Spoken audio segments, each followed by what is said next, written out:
Mga barko ng Philippine Coast Guard na nagbabantay sa West Philippine Sea, paparamihin at inutusan na mas dalasan pa ang pag-iikot at pagbabantay sa mga teritoryo ng bansa. Ito ay upang mas magkaroon ng proteksyon ang mga mangingisdang Pinoy laban sa malimit na panghaharas ng mga Chinese Coast Guard at Chinese militia vessels. Sa isang pahayag ng mga mangingisda na mula sa Zambales, malaking perwisyo raw para sa kanila ang malimit na panghaharas ng mga Chino sa tuwing pumupunta sila sa Scarborough Shoal para mangisda. Kaya isa umanong napakagandang balita ang utos ng gobyerno sa ating Philippine Coast Guard na dalasan ang pagpapatrolya sa West Philippine Sea, partikular na sa Scarborough Shoal o Bajo de Masinloc kung saan naroon ang maraming mangingisdang Pinoy sa Zambales.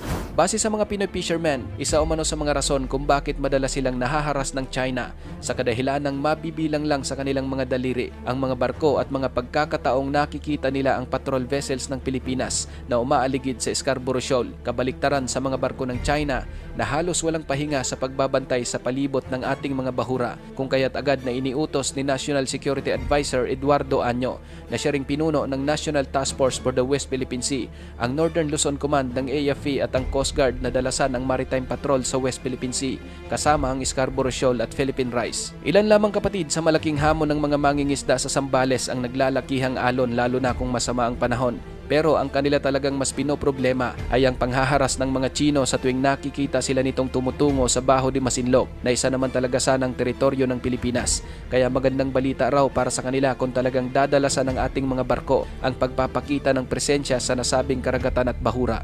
Kami lang, mga Pinoy doon, mga kapadyo na isda. Wala po kami ibang mga tampan doon. So ang totoo, wala naman po talagang umi-escort sa ating mga mangingisda pagka nagagawi po sila ng Scarborough Shoal. Maganda yan dahil may lakas ng loob na yung mga mangingisda, makakalapit sila doon. Kasi parang may umaalalay sa kanila.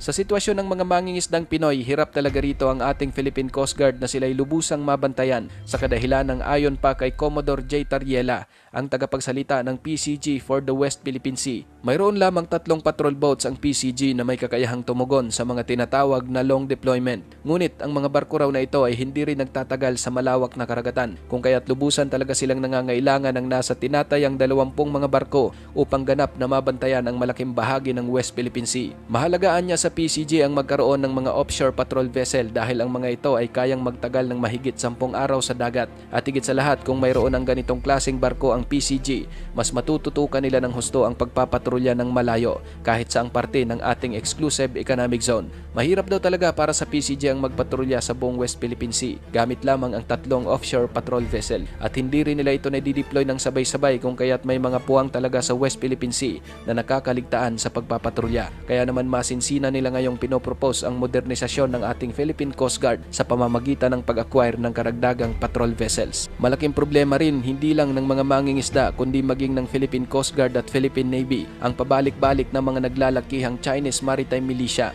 na sinasabi ng mga Chino na isa lamang mangingisda pero ang totoo, konektado ito sa PLA Navy o People's Liberation Army Navy. Katunayan, ang mga barko ng Maritime Militia na ito ay kasama sa mga barko ng Chinese Coast Guard na humahabol at pilit na humaharang sa mga barko ng Pilipinas noong nakaraang araw sa isinasagawang resupply mission. Bentahe rin talaga ng China ang pagkakaroon ng malalaking barko na ginagamit ng kanilang mga mangingisda kumpara sa mga Pilipino, kung kaya't mas lalo pa nilang napapakinabangan ang yamang dagat ng Pilipinas. Naglalakihang barko ang kanilang ginagamit samantalang ang mga Pinoy ay gumagamit lamang ng maliliit na bangkang demotor na madali lang takutin ng mga Chino. Gayunpaman, bagamat lagi tayong dehado, walang tigil naman sa pagsisikap ang PCG at Philippine Navy na patuloy na babantayan ang ating mga teritoryo. Naglabas naman ng saloobin si National Task Force for the West Philippine Sea spokesperson J. Tariela kung saan sinabi nito na nakapanghihina ng loob na may ilan sa ating mga kababayan ang kumukwestiyon sa kakayahan ng Philippine Coast Guard na protektahan ang West Philippine Sea. Sa isang tweet, sinabi ni Tariela na buong puso siyang tumitindig para sa 30,000 mga tauhan ng PCG na nag-aalay ng kanilang dedikasyon upang gampanan ang tungkulin na protektahan ang teritoryong pagmamay-ari ng ating bansa. Iginigiit rin ito na patuloy nilang pinapangalagaan ang karagatan ng Pilipinas kahit walang tulong mula sa puwersa ng ibang mga bansa.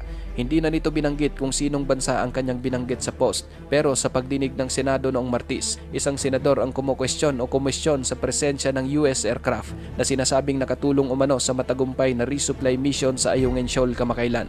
Marami man ang duda sa kakayahan ng ating PCG at AFP na ipagtanggol ang ating bansa nang hindi nangangailangan ng tulong mula sa ibang bansa kung sakaling magkakaroon talaga ng armadong pag-atake na nagmumula sa China. Ngunit ayon kay AFP Assistant Deputy Chief of Staff for Operation Navy Captain Peter Jamson de Guzman, handa ang hukbong sandatahang lakas ng Pilipinas kung darating ang ganyang pagkakataon. Inihahanda na umano nila ang mga kinakailangang contingency plan kasama ang pangangasiwa ng Department of National Defense para sa lahat ng mga kaganapan lalo na sa mga nagaganap na misyon sa West Philippine Sea. Worst comes to worst, nagkaroon ng shooting incident. Armed attack talaga nangyari. Are we ready? Kaya natin as an armed forces. Huwag tayong umasa sa Amerikano. Huwag tayong umasa sa ibang bansa. Tayo lang. Kasi wala man talaga ibang malasakit dito. Tayo lang, Pilipino. Ikaw, G3, kaya natin. Mr. Chairman, Your Honor, sir, we will be ready when the time comes. And in fact, we are preparing the necessary contingency plans with the supervision of the Department of National Defense for all eventualities, especially in the ongoing missions in the West Philippine Sea. So but with that time, with all our capabilities, with the Armed Forces of the Philippines, the Navy, and the Air Force, the Army, and the Western Command. Samantala, binisita naman ng mga matataas na opisyal ng militar at diplomatic opisyal mula sa Pilipinas at Amerika ang tatlong Enhanced Defense Cooperation Agreement o EDCA site sa Cagayan at Pampanga noong Miyerkules. Sinamahan ni Armed Forces of the Philippines Chief of Staff General Romeo Bronner Jr., sina Department of Foreign Affairs Assistant Secretary Jose Victor Gonzaga, U.S. Indo-Pacific Command Commander Admiral John Aquilino, at U.S. Ambassador to the Philippines na si Mary Kay Carlson. Mayroong ilang mga proyekto na iminungkahi ang Pilipinas sa Amerika, ngunit ayon kay General Bronner, nasa proseso pa umano sila ng pagpaplano sa kadahilan ng sinisiguro nila na talagang masusulit ang perang gagastasin. Masusi din umanong tinitignan ng militar kung paano magkakaroon ng sama-sama at mas mahusay na operasyon sa kasalukuyan at sa darating na hinaharap habang nagpapasya kung ano ang mga proyektong kanilang gagawin. Matapos bisitahin ng mga EDCA site sa Cagayan, nagtungo ang mga opisyal sa Basa Air Base sa Florida Blanca, Pampanga upang siyasatin ang mga natapos na proyekto ng EDCA. Kabilang dito ang Command and Control Fusion Center at ang inayos na runway. Ang rehabilitasyon ng 2,800 meters Basa Air Base runway ay nagsimula noong huling bahagi ng March at nagtapos noong September lamang. At sa pahayag ni General Bronner, sinabi nitong napakasaya niya dahil nakita umano nila ang pag-unlad ng mga EDCA site at lubusan silang umaasa na sa mga susunod pang mga taon ay magiging operational na rin ang ganitong mga proyekto upang nang sa ganon ay magawa nila kaagad ang mga joint exercise.